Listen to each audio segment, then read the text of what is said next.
Dewa Petir Production mempersembahkan cerita mistis Goib Keris Ake Mantra. Halo, jumpa lagi dengan kami Dewa Petir Production. Assalamualaikum warahmatullahi wabarakatuh. Selamat datang para kesatria Nusantara, penerus penghuni bumi. Selamat datang di channel kami, Dewa Petir Production. Kali ini saya akan menjelaskan, kita belajar bersama-sama ya teman-teman. Oh ya, semoga teman-teman selalu diberi kesehatan dan umur panjang serta nikmat rezeki yang melimpah barokah. Amin amin ya robbal alamin. Oke, kita baca basmalah dulu ya biar kegiatan ini berjalan lancar ya teman-teman. A'udzubillahi minasyaitonirrajim. Bismillahirrahmanirrahim. Baik, kita lanjutkan. Sebelum kita belajar tentang keris lurus dan keris lelu, teman-teman, alangkah baiknya kita belajar dulu tentang sejarah keris ya teman-teman. Sebenarnya ini urut-urutannya melompat-lompat ya teman-teman, tapi tidak apa-apa. Yang penting kita belajarnya masuk ya, maksudnya belajar pelan-pelan saja gitu, seperti itu teman-teman. Oke, sejarah keris itu tidak lepas dari kerajaan-kerajaan yang ada di Nusantara, kawan-kawan. Kenapa begitu? Karena keris lahir di Nusantara. Keris lahir di Nusantara, teman-teman. Jadi zaman dulu, zaman kerajaan-kerajaan itu keris dilahirkan, yaitu zaman apa ya? Kalau zaman dulu lahir pertama kali itu disebut keris bertangguh kadewatan, itu seperti itu ya, tangguhnya kadewatan. Sejarah keris ini tidak ada aturan yang baku, kawan-kawan. Karena apa? Karena zaman dulu itu tidak ada yang namanya pembukuan atau gimana-gimana, teman-teman. Jadi zaman dulu itu hanya berdasarkan dari mulut ke mulut, dari cerita-cerita pribadi, dari manuskrip ya. Dan cerita-cerita pribadi ini kebanyakan dibumbui dengan cerita-cerita tambahan, teman-teman. Jadi terkadang cerita-cerita tambahannya ini lebih banyak daripada cerita yang sebenarnya. Jadi keakuratan sejarahnya itu kurang, teman-teman. Seperti itu ya. Jadi karena banyaknya bumbu-bumbu yang karena bumbu-bumbunya banyak, jadi isinya semakin terkaburkan, teman. Jadi sehingga masih banyak para ahli yang bersilang pendapat tentang misalkan tangguh keris dan lain sebagainya. Yaitu tadi karena ketidakakuratan dari sejarah itu tadi, teman-teman. Ya maklum saja karena zaman dulu ya sudah ada tulisan dan lain sebagainya, tapi ya itu tadi, terkadang manuskripnya kurang dan lain sebagainya ya. Ada yang tidak cuma dari cerita mulut ke mulut seperti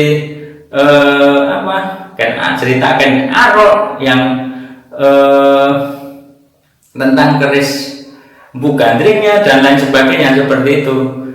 Meskipun itu dalam sejarah juga ada ya teman-teman, seperti itu. Jadi sejarah keris ini belum ada penelitian khusus, jadi aturan bakunya belum ada. Jadi ya kita belajarnya dari berbagai macam sumber, teman-teman. Jadi teman-teman, keris ini lahir sekitar tahun 300 Masehi ya teman-teman. Lahirnya sekitar 300 Masehi. Maaf kalau salah, silahkan dibenarkan ya teman-teman. Keris ini lahir sekitar tahun 300 Masehi ini disebut tangguh kedewataan, seperti itu, tangguh kedewataan teman-teman. Kemudian berkembang ya, tangguh kedewataan ini dibagi menjadi 3 periode ya. Yang pertama yaitu tangguh Buddha, itu sekitar tahun 800-an Masehi atau abad 8 sampai abad 10 ya. Sekitar ya, benar. Dari abad 8 sampai abad 10 Masehi. Kadewatan itu lahir antara tahun 300 sampai 500 Masehi ya. Kemudian Purwacarita itu dari tahun 500 sampai 700 Masehi. Kemudian yang ketiga Buddha ini tahun 700 sampai dengan 900 Masehi teman-teman. Yang ketiga ini disebut tangguh kadewatan. Saya ulangi lagi ya. Awal mula Kris lahir di tahun 300 Masehi atau sekitar abad ke-8 sampai dengan abad 10 ini sering juga disebut Mataram Hindu ya teman-teman. Masa ini keris lahir dan berkembang pertama kali yang sering disebut keris Buddha itu tadi teman-teman. Masa ini juga tangguh kerisnya disebut tangguh kadewatan. Keris ini dibagi menjadi tiga periode ya. Yang pertama kadewatan, yang kedua Purwacarita, kemudian yang ketiga adalah Buddha. Kadewatan itu tahunnya yaitu 300 sampai 500 Masehi. Kemudian yang kedua Purwacarita 500 sampai 700 Masehi. Kemudian yang ketiga yaitu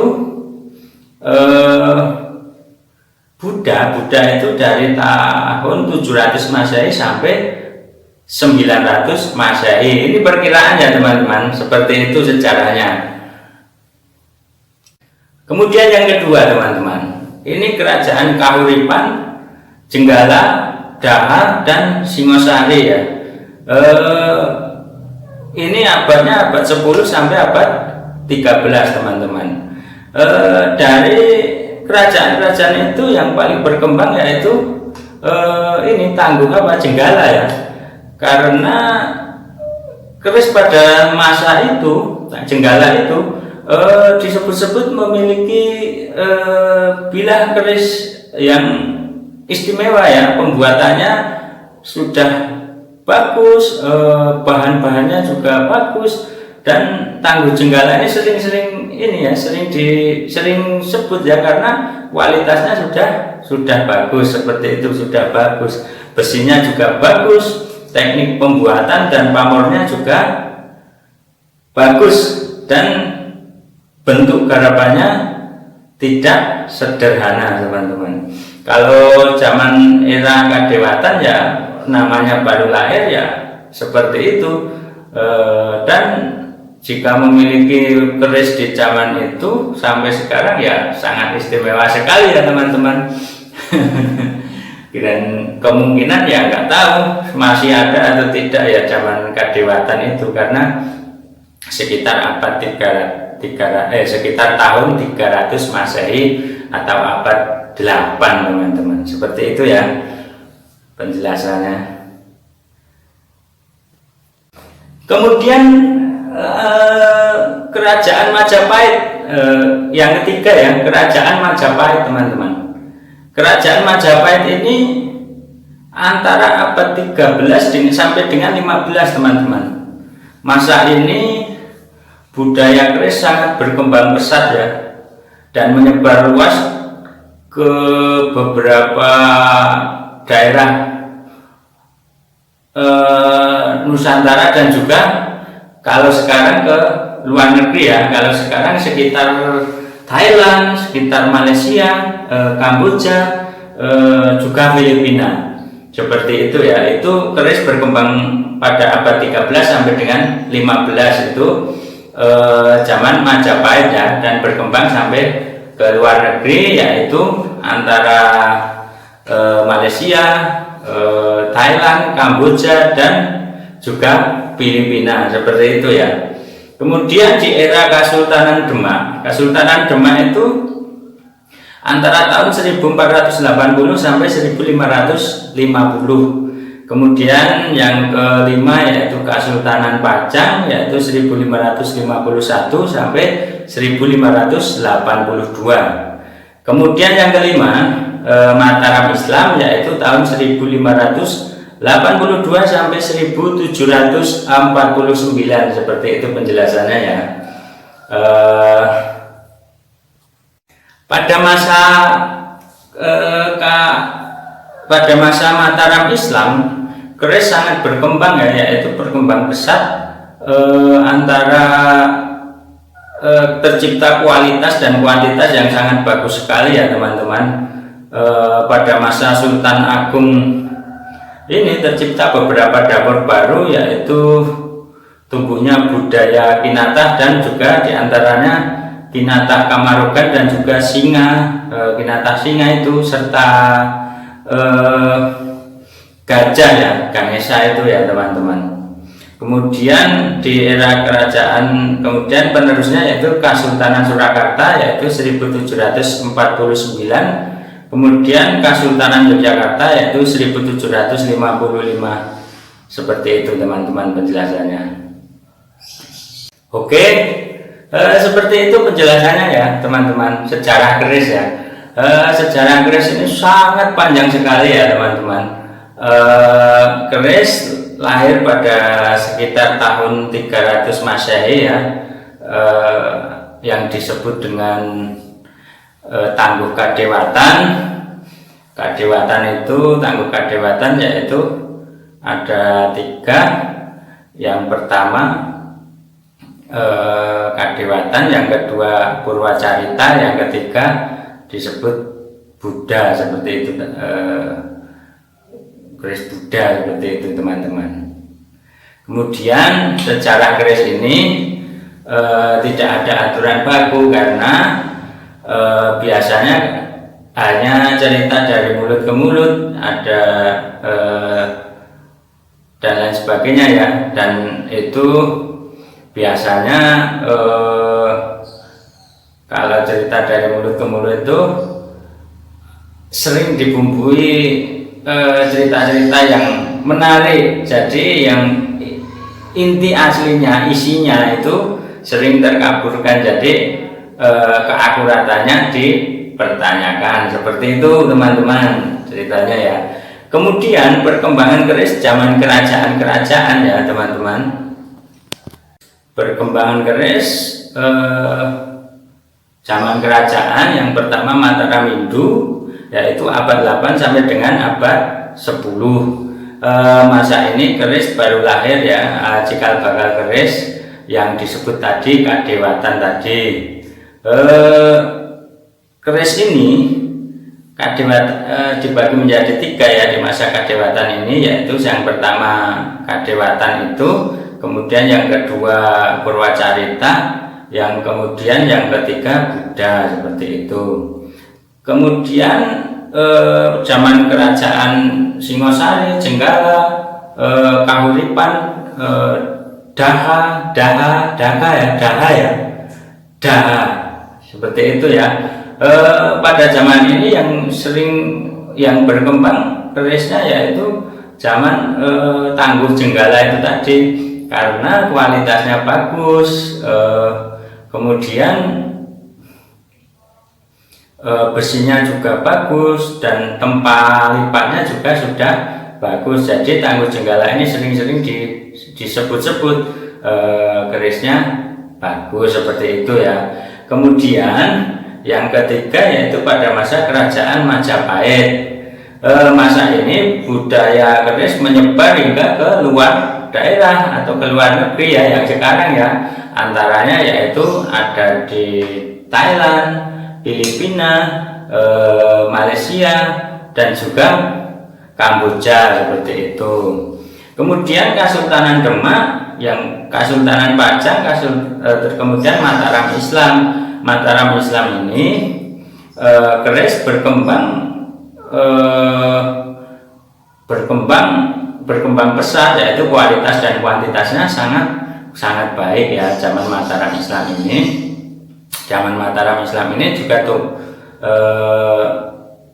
tumbuh tercipta beberapa dapur yang dapur budaya, yaitu diantaranya budaya Kinatah seperti Kinatah Kamarugan dan juga Kinatah Ganesha atau gajah dan juga singa ya, seperti itu. Kemudian Kesultanan Surakarta, kemudian Kesultanan Yogyakarta, seperti itu ya, pada tahun 1755.